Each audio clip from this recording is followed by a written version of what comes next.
आज हम डर के बारे में बात करेंगे, जो डर हमारे देश के युवाओं के अंदर बिठाया गया है। सवाल पूछने का डर, गलत को गलत कहने का डर, सच के साथ खड़े होने का डर, अपने हक के लिए आवाज उठाने का डर। युवाओं को ऐसा महसूस कराया गया है कि अगर तुमने सवाल पूछा, अगर तुमने गलत को गलत कहा, अगर तुमने अपने हक के लिए आवाज उठाया तो तुम्हें परेशान किया जाएगा, तुम्हें धमकाया जाएगा, तुम्हें चुप कराया जाएगा।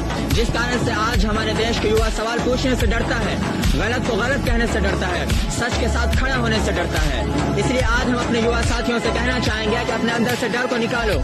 जब तक आपके अंदर डर रहेगा, आप गलत को गलत नहीं कह सकते, आप सच के साथ खड़े नहीं हो सकते, आप अपने हक के लिए आवाज नहीं उठा सकते, आप सरकार से सवाल नहीं कर सकते। इसलिए अपने अंदर से डर को निकालो और जो भी गलत कर रहा है, चाहे वो एक छोटे से गांव की मुखिया से लेकर केंद्र की सत्ता में बैठी सरकार तक, जो भी गलत कर रहा है उनके खिलाफ आवाज उठाओ, उनसे सवाल पूछो, क्योंकि यह है हमारा भारत का संविधान। यह हमें अधिकार देता है अपने हक के लिए आवाज उठाने का, गलत को गलत कहने का, सच के साथ खड़े होने का और सरकार से सवाल पूछने का।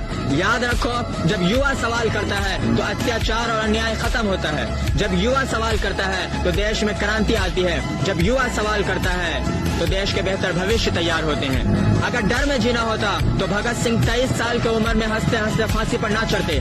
अगर डर में जीना होता तो चंद्रशेखर आजाद पुलिस से घिर जाने के बाद भी आखिरी गोली खुद पर ना चलाते। अगर डर में जीना होता तो खुदीराम बोस 18 साल की उम्र में मुस्कुराते हुए फांसी के फंदे पर ना चढ़ते। उन्होंने डर को हराया और सवाल पूछा कि हम गुलाम क्यों हैं, तब जाकर के देश आजाद हुआ। इसलिए आज हमें जरूरत है कि अपने अंदर से डर को निकालें और जो भी गलत कर रहा है उसके खिलाफ आवाज उठाएं, उनसे सवाल पूछें। याद रखो, इतिहास कभी बुज़दिलों की कहानियां नहीं लिखती, इतिहास हमेशा बहादुरों की कहानियां लिखती है। इस पर 2 लाइन है कि तेरे में क्या हुनर है यह बताना जरूरी है, तेरे में क्या हुनर है यह बताना जरूरी है, अगर जिंदा हो तो फिर जिंदा नजर आना जरूरी है। जय हिंद, जय भारत।